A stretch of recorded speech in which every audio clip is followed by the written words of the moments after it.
엔비디아의 젠슨 황, 오픈AI의 샘 올트먼. 세계에서 가장 바쁜 이들이 전용기를 타고 인구 5,100만의 작은 나라로 날아왔습니다. 이들이 향한 곳은 단순히 반도체 공장이 아니었습니다. 지구 전체에 AI 전원 스위치를 쥐고 있는 미래의 본진이었죠. 2026년 5월, 이 나라의 주가지수는 7,000을 돌파했습니다. 1,000에서 2,000까지 18년이 걸렸지만 6,000에서 7,000은 단 47일 만에 끝냈습니다. 도대체 무엇이 이 나라를 이토록 대체 불가능한 존재로 만든 걸까요? 전 세계를 전율하게 만든 이 코리아 잭팟의 비밀은 1인당 소득 단돈 67달러에서 시작됩니다. 최십 년 만에 인류의 엔진이 된 대한민국의 소름 돋는 기록, 지금 바로 공개합니다. 시작 전 구독과 좋아요 한번 눌러주시면 영상 제작에 큰 힘이 됩니다. 그럼 시작하겠습니다. 세계에서 가장 바쁜 CEO들이 줄을 섰습니다. 그들이 향한 곳은 인구 5,100만의 작은 나라였어요. 네, 바로 대한민국입니다. 엔비디아 젠슨 황이 15년 만에 직접 날아왔고 오픈AI 샘 올트먼도 달려왔습니다. 도대체 그 나라가 뭘 가졌길래? 저는 그 답을 20년 전부터 가장 가까운 자리에서 듣고 있었습니다. 안녕하세요. 저는 마르쿠스 라이너입니다. 스위스 제네바 출신이고 다보스 세계경제 포럼에서 20년째 전속 통역사로 일하고 있어요. 세계 정상들의 말을 가장 가까운 자리에서 옮기는 사람입니다. 그런데 오늘은 제가 말을 옮기는 게 아니라 직접 말을 하려고 합니다. 20년 동안 가슴속에 쌓아온 이야기를 꺼내려고요. 2026년 5월 6일 아침이었습니다. 저는 제네바 자택 거실에서 커피를 마시며 뉴스를 보고 있었어요. 화면에 숫자 하나가 떴습니다. 코스피 7,000 돌파. 저는 커피잔을 내려놨어요. 그리고 한동안 화면에서 눈을 떼지 못했습니다. 스위스 사람인 제가 한국 증시 뉴스를 보며 눈시울이 붉어졌습니다. 스스로도 놀랐어요. 저는 감정을 드러내지 않도록 훈련된 사람입니다. 통역사는 철저히 중립이어야 하거든요. 기쁨도 슬픔도 놀라움도 얼굴에 드러내는 순간 그건 실패입니다. 20년 동안 저는 그 원칙을 한 번도 어긴 적이 없었어요. 그런데 그날 아침 저는 혼자 울고 있었습니다. 왜였을까요? 그 이유를 설명하려면 저는 20년 전으로 돌아가야 합니다. 제가 다보스에서 처음 한국 대퇴단을 만난 건 2000년대 초반이었어요. 당시 저는 신입 통역사였고 한국은 제게 그다지 익숙한 나라가 아니었습니다. 솔직히 말씀드리면 한국에 대해 아는 게 많지 않았어요. 6.25 전쟁이 있었던 나라, 아시아 어딘가에 있는 나라, 그 정도였습니다. 다보스 회의장에서 한국 대표단이 앉는 자리는 대체로 구석이었어요. 면담 시간도 짧았고 다른 나라 리더들이 먼저 다가오는 일은 거의 없었습니다. 한 번은 유럽의 한 장관이 제게 조용히 물었어요. 저 테이블이 어느 나라야? 제가 한국이라고 답하자 그는 고개를 끄덕이고는 다른 곳으로 걸어갔습니다. 그게 당시 다보스에서 한국의 위치였어요. 그런데 그 무렵 저는 한국에 대한 자료를 처음으로 찾아봤습니다. 통역 준비를 위해서였어요. 그리고 숫자 하나를 보고 멈췄습니다. 1953년 한국의 1인당 국민소득 67달러였습니다. 쉽게 말씀드리면요. 지금 스위스에서 점심 한 끼, 값도 안 되는 돈이 당시 한국 국민 한 사람이 1년 동안 버는 돈이었습니다. 당시 기준으로도 아프리카 일부 국가보다 가난했어요. 거기다 전쟁이 막 끝난 직후였습니다. 서울은 폐허였고 공장도 없었고 자원도 없었어요. 저는 그 숫자를 보며 한 가지 생각을 했습니다. 이 나라는 어떻게 여기까지 왔을까? 그리고 수십 년이 흐른 2026년 봄, 저는 그 질문의 답을 코스피 숫자 하나로 다시 마주했습니다. 1000에서 2000이 되는데 18년이 걸렸습니다. 2000에서 3000은 13년이었어요. 그런데 6000에서 7000은 단 47거래일이었습니다. 이게 어떤 속도냐면요. 오르막길을 평생 걸어온 사람이 정상 바로 앞에서 갑자기 뛰기 시작한 겁니다. 온 세상이 그 사람을 주목하기 시작한 거예요. 그날 뉴스 화면에는 서울 딜링룸 직원들이 케이크를 들고 환호하는 장면이 나왔습니다. 저는 그 장면을 보며 생각했어요. 저 사람들이 왜 저렇게 기뻐하는지 저는 압니다. 저는 그 기쁨이 어디서 왔는지 알고 있어요. 20년 동안 다보스에서 저는 그 나라가 구석자리에서 중심으로 이동하는 과정을 직접 목격했습니다. 아무도 찾아오지 않던 테이블에 세계 최고의 리더들이 먼저 걸어오기 시작했어요. 그 변화가 어느 날 갑자기 일어난 게 아니라는 걸 저는 누구보다 잘 압니다. 오늘 저는 그 이야기를 하려고 합니다. 67달러에서 코스피 7000까지 아무도 주목하지 않던 나라가 세계가 줄을 서는 나라가 되기까지 그 긴 여정을 가장 가까운 자리에서 지켜본 사람으로서 제가 본 것들을 하나씩 꺼내드리겠습니다. 통역사라는 직업에는 한 가지 철칙이 있습니다. 존재를 지워야 한다는 거예요. 말하는 사람과 듣는 사람 사이에 저는 없어야 합니다. 감정도 없어야 하고 의견도 없어야 해요. 정상 두 명이 테이블에 마주 앉으면 저는 그 사이 공기처럼 있어야 합니다. 기쁠 때 같이 웃으면 안 되고 충격적인 말을 들어도 눈썹 하나 움직이면 안 돼요. 20년 동안 저는 그렇게 살았습니다. 덕분에 저는 보통 사람들이 절대 들을 수 없는 말들을 들었어요. 카메라가 꺼진 자리에서 공식 발표 전날 밤에 회의실 문이 닫힌 순간에 나오는 말들. 세계가 실제로 어떻게 돌아가는지를 저는 그 말들로 배웠습니다. 그리고 그 말들 속에서 저는 한 나라의 이름이 어떻게 달라지는지를 목격했어요. 다보스는 매년 1월 스위스 알프스 산속 작은 마을에서 열립니다. 해발 1560m. 공기가 얇고 추위가 매섭죠. 그런데 그 추운 산속으로 전 세계 정상과 CEO들이 자비를 들여 몰려옵니다. 왜냐고요? 이 자리에 오지 않으면 세계가 어디로 가는지 모르게 되기 때문입니다. 다보스는 단순한 회의가 아니에요. 세계 권력의 지형도가 그려지는 곳입니다. 저는 2004년에 처음 다보스 전속 통역사로 발령을 받았어요. 29살이었습니다. 영어, 독일어, 프랑스어에 능통했고 이듬해 일본어까지 추가했어요. 그리고 2006년 한국어 통역을 처음 맡게 됩니다. 솔직히 말씀드리면 그때 저는 한국어를 배우는데 그다지 큰 기대를 하지 않았어요. 당시 다보스에서 한국의 비중이 그다지 크지 않았거든요. 상사가 이렇게 말했습니다. 한국어 할 줄 아는 통역사가 없어서 딱 그 이유였어요. 처음 한국 대표단 통역을 맡던 날이 기억납니다. 회의장 동쪽 끝, 창문도 없는 작은 방이었어요. 테이블 하나에 의자 4개. 면담 시간은 30분이었습니다. 상대는 유럽의 중견 국가 장관이었어요. 그 장관은 회의실에 들어서며 제게 조용히 물었습니다. 어느 나라야? 제가 한국이라고 답하자 그는 잠깐 멈칫하더니 이렇게 되물었어요. 사우스 코리아? 사우트 코리아. 그 단어가 나오는 순간 저는 그 장관의 머릿속에 한국이 어떻게 저장되어 있는지 알았습니다. 전쟁으로 반으로 갈라진 나라, 북쪽에 위험한 체제가 있는 나라, 그 아래쪽, 그게 전부였어요. 저도 크게 다르지 않았습니다. 한국어를 배우면서 찾아본 자료들에서 한국은 늘 비슷한 맥락으로 등장했어요. 한국전쟁, 분단, 군사독재, 민주화. 역사적으로 굵직한 사건들이 있었지만 그것들은 모두 과거의 이야기였습니다. 지금 이 나라가 세계 무대에서 무슨 역할을 하고 있는지 저는 솔직히 잘 몰랐어요. 그러던 어느 날 저는 자료 조사를 하다가 숫자 하나에 눈이 멈췄습니다. 한국의 수출 규모 2000년대 중반 기준으로 세계 12위권이었어요. 인구는 세계 26위인데 수출은 12위. 이게 어떤 의미냐면요. 이 나라 사람들이 만드는 물건을 세계가 그만큼 사고 있다는 뜻입니다. 몸집에 비해 힘이 훨씬 센 나라라는 거예요. 저는 그 숫자를 보고 처음으로 생각했습니다. 이 나라 뭔가 있구나. 다보스에서 한국 대표단이 앉는 자리는 몇 년이 지나도 크게 달라지지 않았어요. 여전히 면담 시간은 짧았고 먼저 찾아오는 사람도 많지 않았습니다. 그런데 이상한 일이 생기기 시작했어요.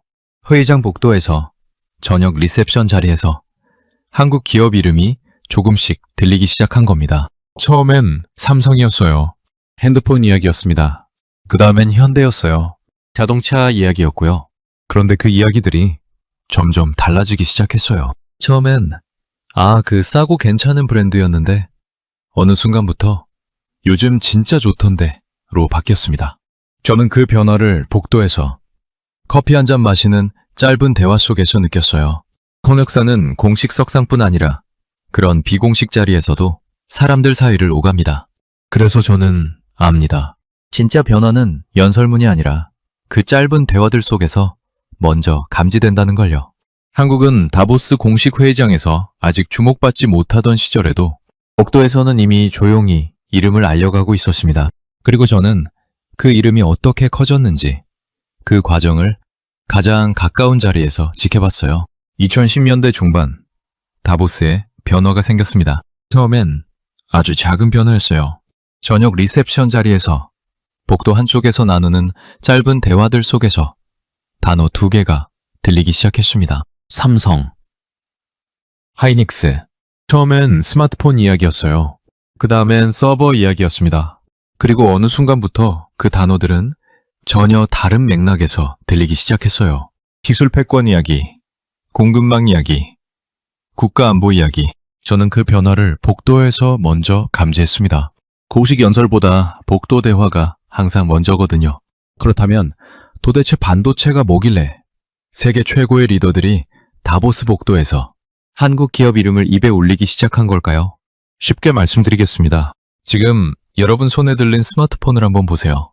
그 안에 메모리 칩이 들어있습니다.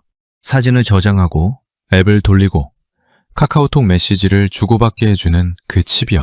그 칩의 70% 이상이 한국에서 만들어집니다.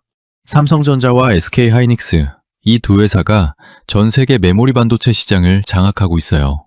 스마트폰만이 아닙니다. 여러분이 유튜브를 보고 인터넷 검색을 하고 문자를 주고받을 수 있는 건 어딘가에 거대한 서버가 돌아가고 있기 때문입니다. 그 서버 안에도 메모리가 들어가요. 미국의 모든 데이터 센터, 구글의 서버, 아마존의 클라우드, 전부 한국산 메모리에 의존하고 있습니다. 한국산 메모리가 없으면 인터넷이 멈춰요. 그게 과장이 아닙니다. 그런데 여러분, 여기서 한 가지 더 중요한 이야기가 있습니다. 2020년대 들어 세상이 완전히 달라졌어요. AI라는 것이 등장했습니다. 챗 GPT, 챗봇, 자율주행차. 이것들이 작동하려면 엄청난 양의 연산이 필요해요. 쉽게 말씀드리면 AI는 밥을 어마어마하게 많이 먹는 아이입니다. 그 밥이 바로 메모리예요. 그것도 보통 메모리가 아닌 아주 특별한 메모리가 필요합니다. HBM이라고 합니다. 고대 여풍 메모리.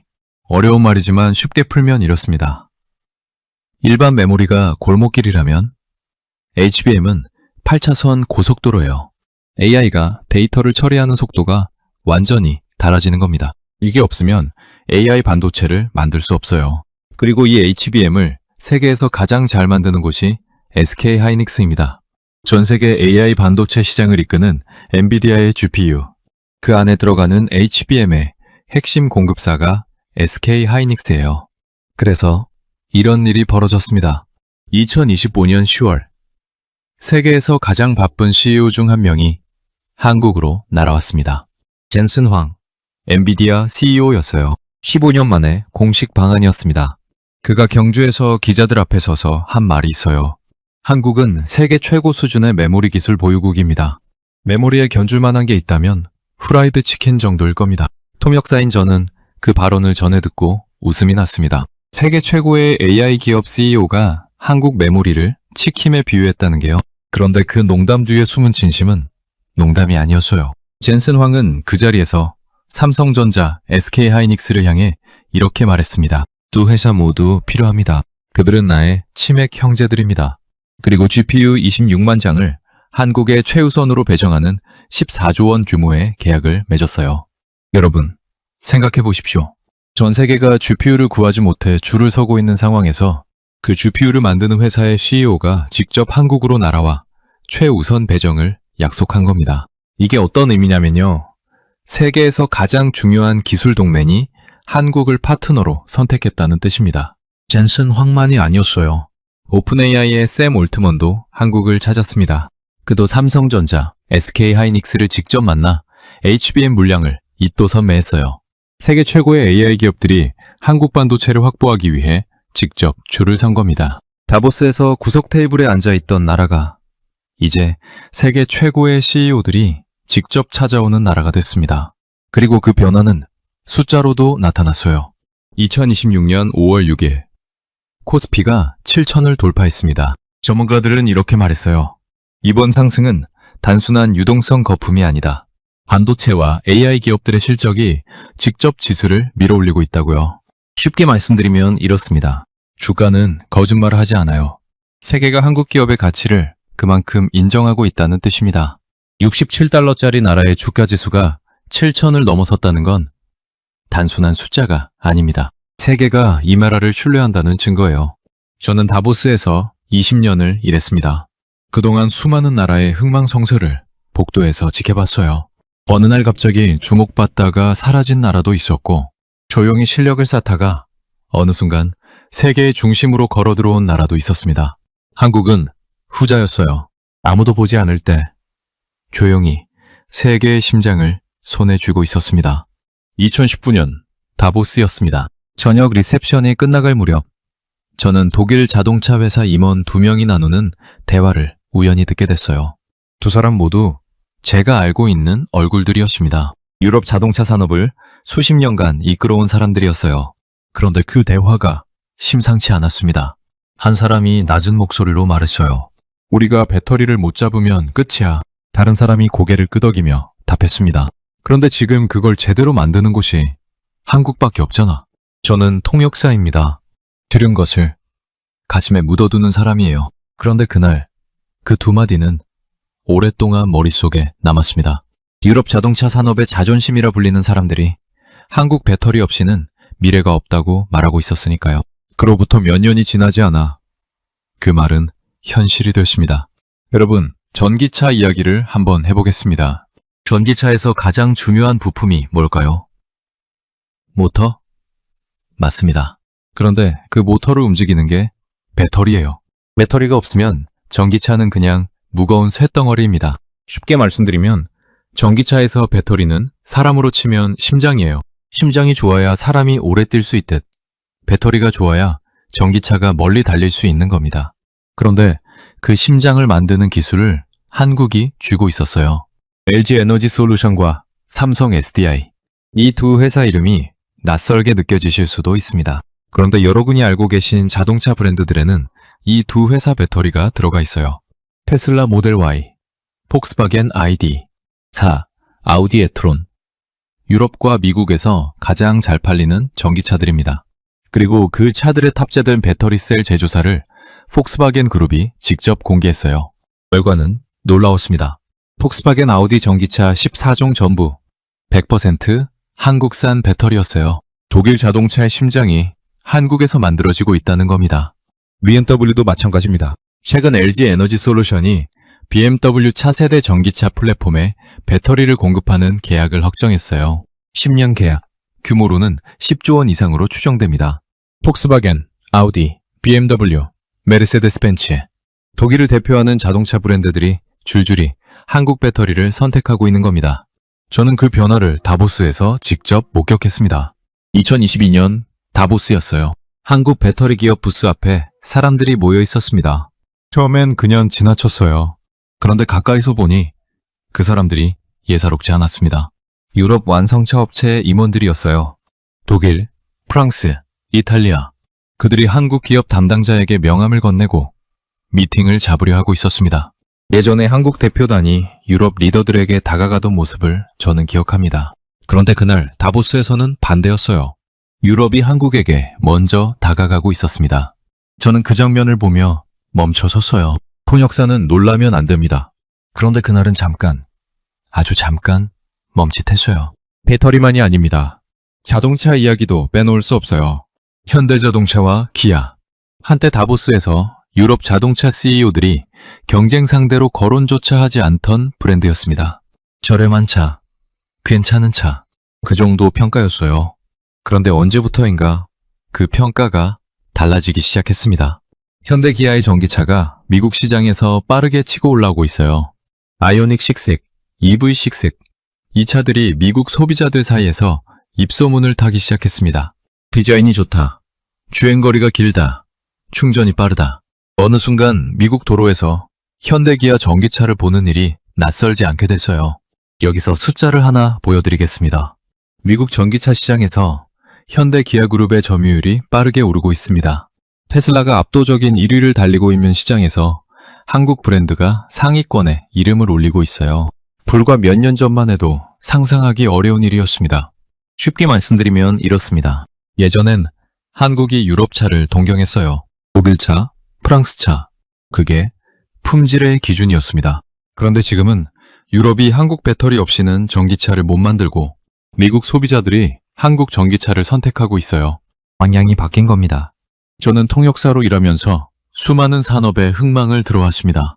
어느 나라가 어느 분야에서 앞서가고 어느 나라가 뒤처지는지를 회의실 안에서, 복도에서, 리셉션 자리에서 감지해왔어요. 그런데 이렇게 빠르게, 이렇게 조용히 판이 뒤집히는 경우는 많지 않았습니다. 한국은 소리 없이 유럽 자동차 산업의 심장을 교체하고 있었어요. 그리고 유럽은 그 사실을 인정하지 않을 수 없게 됐습니다. 2019년 다보스 리셉션에서 그 독일 임원들이 나눴던 대화가 떠올랐습니다. 지금 그걸 제대로 만드는 곳이 한국밖에 없잖아. 그 말은 예언이 아니었어요. 이미 현실이었던 겁니다. 2023년 다보스였습니다. 저녁 만찬이 끝나고 335 자리를 옮기던 시간이었어요. 저는 한국 대기업 임원 한 분과 짧은 대화를 나눌 기회가 생겼습니다. 50대 중반의 남성이었어요. 조용하고 차분한 분이었는데 말 한마디 한마디에 무게가 있었습니다. 저는 그분께 솔직하게 물었어요. 제가 20년 동안 다보스에서 한국을 지켜봤는데 이해가 안 되는 게 하나 있습니다. 어떻게 이게 가능합니까? 위기가 올 때마다 한국은 오히려 더 강해지더군요. 그분은 잠깐 생각하시다가 이렇게 답했습니다. 우리는 약해지면 죽는다는 걸 역사로 배웠거든요. 짧은 한마디였어요. 그런데 저는 그 말이 머릿속에서 떠나지 않았습니다. 그날 밤 숙소로 돌아와서 한국 현대사를 다시 펼쳐봤어요. 그리고 그 말의 뜻을 비로소 이해했습니다. 1997년으로 가보겠습니다. 그해 한국에 외환 위기가 닥쳤습니다. IMF 구제금융을 신청해야 하는 상황이었어요. 당시 IMF 내부 보고서에는 이런 내용이 있었습니다. 한국의 회복에는 최소 10년 이상이 소요될 것으로 예상된다. 전문가들의 냉정한 판단이었어요. 그런데 한국은 3년 만에 IMF를 졸업했습니다. 어떻게 가능했을까요? 숫자로는 설명이 안 됩니다. 그래서 저는 당시 한국에서 있었던 일 하나를 말씀드리려 해요. 금 모으기 운동이었습니다. 국가 부채를 갚겠다고 국민들이 자발적으로 금부치를 들고 나왔어요. 결혼반지, 돌반지, 금메달. 1151만 명이 참여했고 모인 금이 227톤이었습니다. 쉽게 말씀드리면 나라가 위기에 처했을 때 국민들이 자기 결혼반지를 빼서 나라에 갖다 준 겁니다. 세계 어느 나라에서도 본 적 없는 일이었어요. IMF 관계자들이 경악했다고 합니다. 그런데 더 놀라운 건 그 다음이었어요. 위기를 겪으면서 한국 기업들은 무너진 게 아니라 구조를 바꿨습니다. 군사를 빼고 핵심에 집중했어요. 삼성이 반도체에 더 깊이 파고든 것도 그 시기였습니다. 위기가 오히려 도약의 발판이 된 거예요. 그런데 한국의 시련은 거기서 끝이 아니었습니다. 2016년 중국이 움직였어요. 한국이 사드라는 미사일 방어 체계를 배치하기로 하자 중국이 경제 보복에 나섰습니다. 한국 기업들의 중국 매장을 압박했고 한국 관광을 사실상 금지시켰어요. 롯데마트가 중국에서 문을 닫아야 했습니다. 한류 콘텐츠도 막혔어요. 한국 경제가 타격을 받을 거라는 예상이 지배적이었습니다. 당시 다보스에서도 그 이야기가 나왔어요. 중국 의존도가 높은 한국이 버틸 수 있겠냐는 이야기였습니다. 그런데 결과는 예상과 달랐어요. 한국은 시장을 다변화했습니다. 중국에 쏠려있던 수출 방향을 동남아시아, 인도, 유럽, 중동으로 넓혔어요. 중국 보복이 오히려 한국이 중국 의존에서 벗어나는 계기가 된 겁니다. 위기를 기회로 바꾼 거예요. 2019년에는 일본이 나섰습니다. 일본 정부가 한국 반도체 핵심 소재 3가지의 수출을 제한했어요. 불화수소, 플로린 폴리이미드, 포토레지스트. 이름은 어렵지만 쉽게 말씀드리면 반도체를 만들 때 없으면 안 되는 소금 같은 재료들입니다. 당시 이 3가지 소재의 대일본 의존도가 90%에 달했어요. 업계에서는 한국 반도체 산업이 큰 타격을 받을 거라고 했습니다. 일본도 그렇게 계산했을 거예요. 그런데 한국 기업들이 움직였어요. 삼성, SK하이닉스가 독자 개발에 뛰어들었습니다. 정부도 소재 국산화에 전폭적인 지원을 쏟아부었어요. 그리고 단 1년 만에 핵심 소재 국산화에 성공했습니다. 1년입니다. 보통 이런 기술 개발에는 5년에서 10년이 걸립니다. 그런데 한국은 1년 만에 해냈어요. 결과적으로 일본만 수출기를 잃었고 한국은 오히려 소재 독립을 이뤘습니다. 그리고 2020년 코로나가 전 세계를 덮쳤습니다. 세계 대부분의 나라들이 검사 방법을 몰라 허둥댈 때 한국은 이미 움직이고 있었어요. 세계 최초로 드라이브스루 검사소를 운영했습니다. 차에서 내리지 않고 검사를 받는 방식이었어요. 처음엔 세계가 이상하게 봤습니다. 그런데 그게 가장 효율적인 방법이었다는 게 금방 증명됐어요. 미국, 영국, 독일이 한국 방식을 따라하기 시작했습니다. 저는 그해 다보스 특별회의에서 여러 나라 보건장관들의 대화를 통역했어요. 한 장관이 말했습니다. 한국이 어떻게 했는지 자료 받을 수 있습니까? 그 질문을 하는 사람이 한 명이 아니었어요. 여러 나라 장관들이 같은 질문을 했습니다. 저는 그 순간 다시 그 한국 임원의 말이 떠올랐어요. 우리는 약해지면 죽는다는 걸 역사로 배웠다는 말. 외환위기, 사드 보복, 소재 수출 규제, 코로나. 한국은 4번의 큰 위기를 겪었어요. 그리고 4번 모두 위기가 끝나고 나면 전보다 강해져 있었습니다. 저는 스위스 사람입니다. 스위스는 중립국이에요. 전쟁도 없었고 외환 위기도 없었고 소재 수출 규제 같은 것도 없었습니다. 평화롭고 안정된 나라였어요. 그런데 솔직히 말씀드리면 그 평화가 가끔 나태함을 만들기도 합니다. 위기가 없으면 절박함도 없거든요. 한국은 달랐어요. 위기가 왔을 때 무너지는 게 아니라 그 압력을 힘으로 바꿨습니다. 저는 그걸 20년 동안 숫자로, 뉴스로, 그리고 다보스 회의실에서 직접 들으며 확인했어요. 압력을 받을 때마다 더 강해지는 나라. 저는 그런 나라를 한국 말고는 본 적이 없습니다. 2023년 다보스. 그 만찬 자리에서였습니다. 저는 그 한국 임원과 대화를 조금 더 이어갔어요. 위기를 기회로 바꾸는 나라 이야기를 나누다가 제가 궁금한 게 생겼습니다. 숫자로는 설명이 안 되는 부분이 있었거든요. 저는 조심스럽게 물었어요. 그 힘이 어디서 나오는 겁니까? 제도입니까? 아니면 사람입니까? 그분은 잠시 말을 멈췄습니다.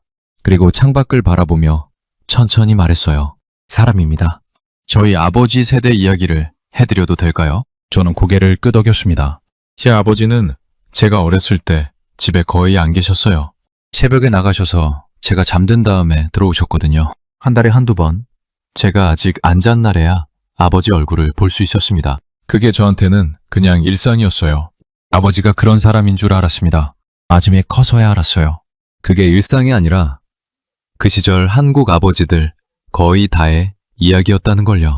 저는 그 말을 듣고 한동안 아무 말도 하지 못했습니다. 통역사는 감정을 드러내면 안 됩니다.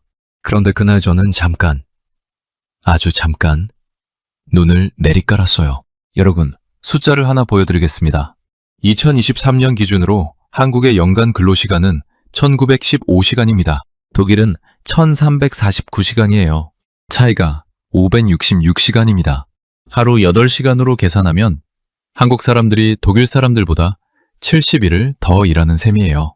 1년에 2달 이상을 더 일하는 겁니다. 그런데 지금이 이 정도입니다. 1980년대로 가면 이야기가 달라져요. 그 시절 한국의 연간 근로시간은 2800시간을 넘었습니다. 하루 평균 12시간 이상이었어요. 주말도 없이 명절도 짧게 그렇게 일했습니다. 지금도 많이 일하는 나라지만 그 시절은 차원이 달랐어요. 그 임원분이 말씀하신 아버지의 이야기가 예외가 아니었던 겁니다. 그 시절 한국의 아버지들은 한 달에 한두 번만 잠든 딸의 얼굴을 볼 수 있었어요. 아들이 첫 걸음마를 떼는 순간을 직접 보지 못한 아버지도 많았습니다. 가족과 함께하는 저녁 식사가 사치였던 시절이었어요. 웃기고도 슬픈 일이죠. 그런데 그 슬픔이 지금의 한국을 만들었습니다. 삼성이 메모리 반도체에서 일본을 처음 초월한 게 1990년대 초반이었어요. 당시 일본은 반도체 강국이었습니다. 기술력도 앞섰고 자본도 많았고 역사도 길었어요. 삼성이 따라잡는다는 건 상식적으로 불가능해 보였습니다. 그런데 삼성은 24시간 3교대로 연구를 멈추지 않았어요.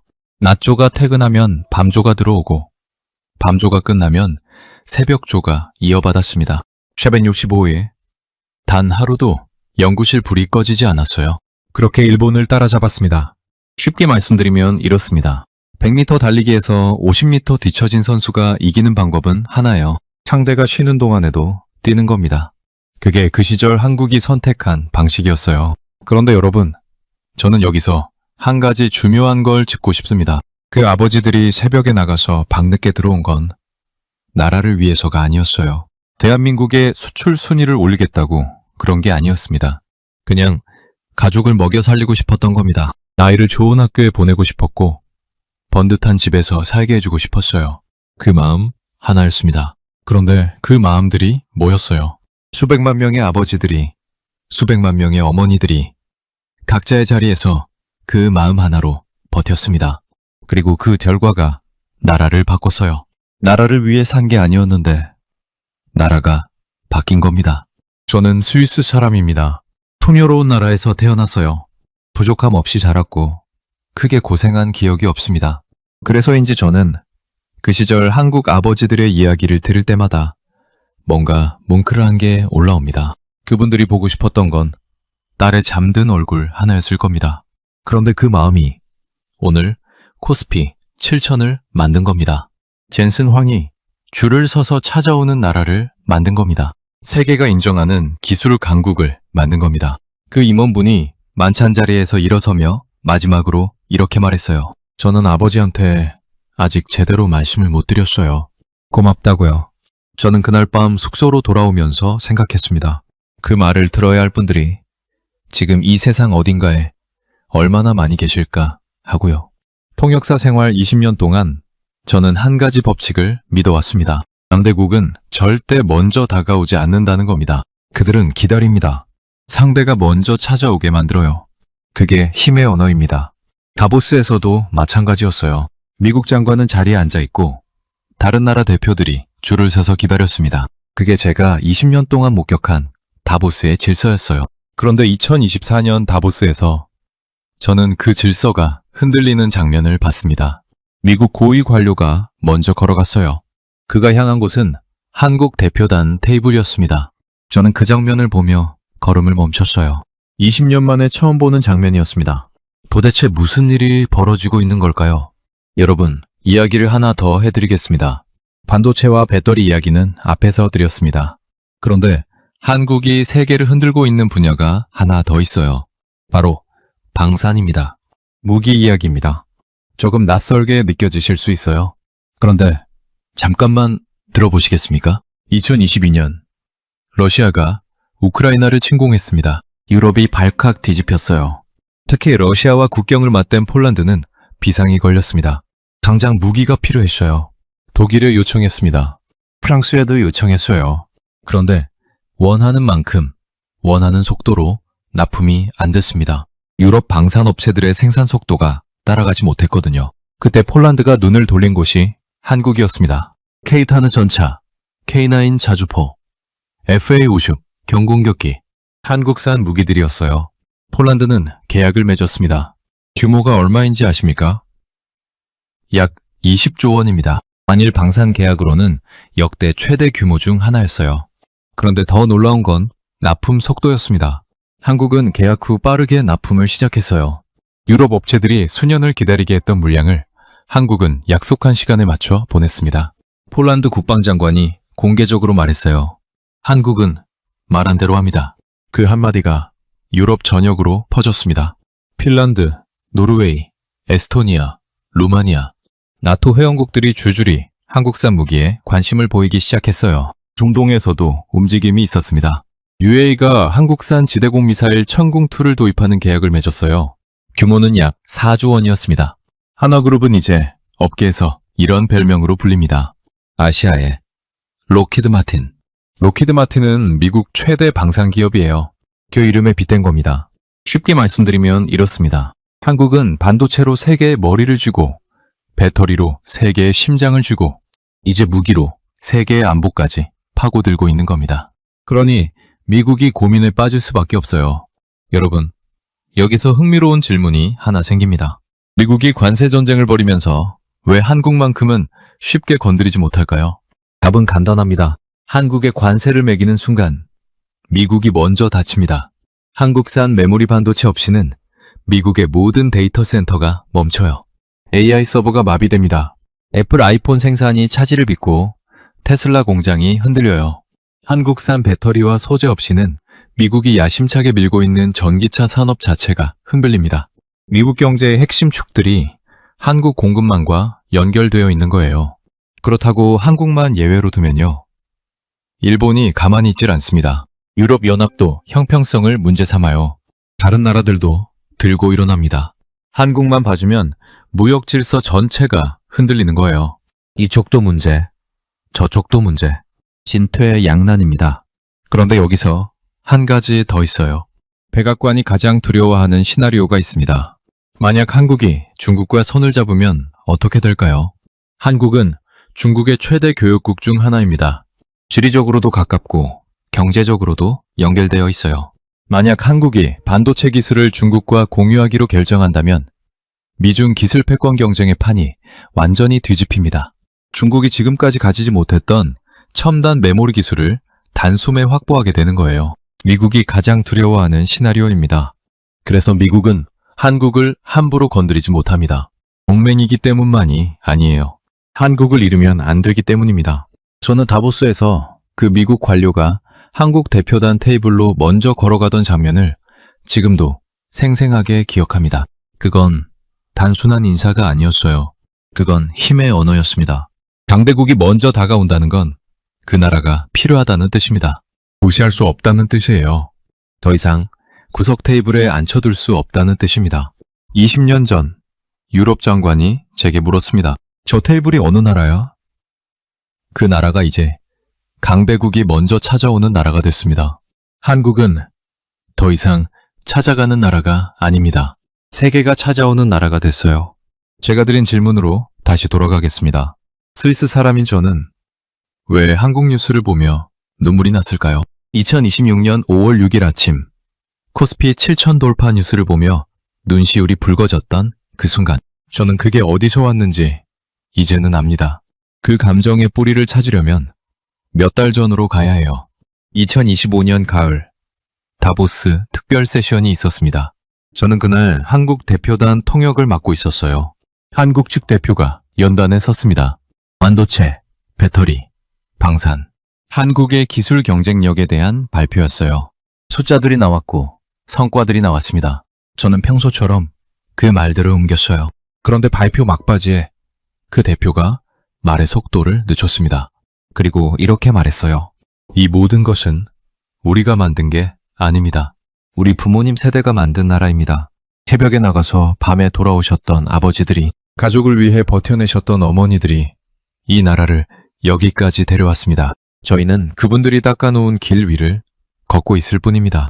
저는 그 말을 통역했습니다. 그런데 손이 떨렸어요.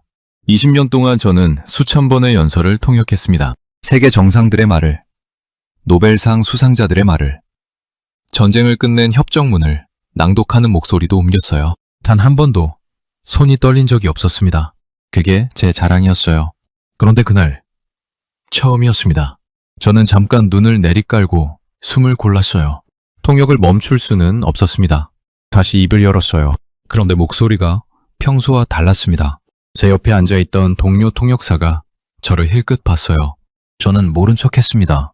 그 순간 제 머릿속에 지난 20년이 스쳐 지나갔어요. 2000년대 초 창문도 없는 작은 방에서 30분 면담을 하던 한국 대표단. 사우스 코리아? 하고 대묻던 유럽 장관. 아무도 먼저 다가오지 않던 구석 테이블. 그리고 지금 미국 고위 관료가 먼저 걸어오는 테이블. 젠슨 황이 15년 만에 직접 날아와 치맥 형제라고 부르는 나라. 폴란드가 20조 원짜리 무기 계약을 맺으며 한국은 말한 대로 합니다. 라고 한 나라. 67달러. 그 숫자가 머릿속에 떠올랐습니다. 1953년 전쟁이 막 끝난 나라. 폐허가 된 서울. 아프리카 일부 국가보다 가난했던 나라. 1인당 국민소득 67달러. 그 나라의 주가 지수가 지금 7,000을 넘어섰습니다. 쉽게 말씀드리면 이렇습니다. 67달러에서 7,000. 이건 숫자의 변화가 아닙니다. 한 세대가 통째로 나라를 바꾼 겁니다. 역사책에서나 볼 법한 일이 70년이라는 짧은 시간 안에 일어난 거예요. 그리고 그걸 만든 사람들이 있습니다. 새벽에 나가서 밤에 들어오던 아버지들. 한 달에 한두 번만 잠든 딸의 얼굴을 봤던 아버지들. 365일 연구실 불을 끄지 않았던 엔지니어들. 금 모으기 운동에 결혼 반지를 뺏어 나온 어머니들. 연간 2,800시간을 일하며 버텨낸 그 세대 전체. 그분들은 나라를 위해 산 게 아니었어요. 그냥 가족을 위해 살았습니다. 그런데 그 마음들이 모여서 나라를 만들었어요. 저는 그날 세션이 끝나고 자리에서 일어서지 못하고 잠깐 앉아 있었습니다. 동료가 물었어요. 괜찮아? 저는 고개를 끄덕였지만 사실 괜찮지 않았어요. 정확히는 괜찮은 것과는 다른 감정이었습니다. 뭔가 오래된 것이 마음속에서 자리를 잡는 느낌이었어요. 그로부터 몇 달 후, 저는 제네바 자택에서 코스피 7,000 뉴스를 봤습니다.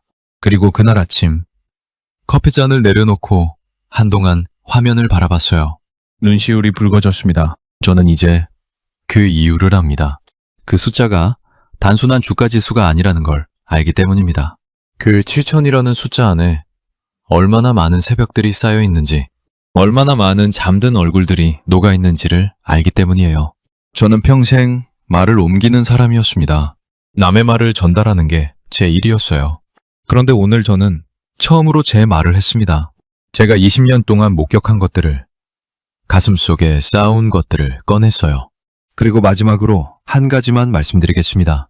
지금 이 이야기를 듣고 계신 분들 중에 그 시절을 직접 살아내신 분들이 계실 겁니다. 새벽에 나가서 밤에 들어오셨던 분들, 가족 얼굴을 제대로 못 보면서 버텨내셨던 분들, 결혼 반지를 빼서 나라에 갖다 주셨던 분들. 코스피 7,000은 여러분이 만든 겁니다. 젠슨 황이 줄을 서서 찾아오는 나라. 세계가 인정하는 기술 강국. 그 모든 것의 뿌리는 여러분의 그 새벽들입니다. 저는 스위스 사람입니다. 한국 사람이 아니에요. 그런데 저는 그 사실이 부럽습니다. 그런 부모님을 가진 것이, 그런 역사를 가진 것이요. 한 가지만 여쭤보겠습니다. 옆에 계신 분께 오늘 한번 말씀해 주시겠습니까? 고맙다고요. 여러분, 오늘의 이야기는 여기까지입니다. 67달러에서 코스피 7,000까지 스위스 통역사의 눈에 비친 대한민국의 이야기였습니다. 세계가 줄을 서서 찾아오는 나라. 강대국이 먼저 걸어오는 나라. 그 나라를 만든 건 대단한 영웅이 아니었어요. 새벽에 나가서 밤에 들어오셨던 우리 아버지, 어머니 세대였습니다. 오늘 영상이 마음에 남으셨다면 댓글에 대한민국 최고 한마디만 남겨주세요. 여러분의 댓글 하나가 이 이야기를 더 많은 분들께 전합니다. 감사합니다.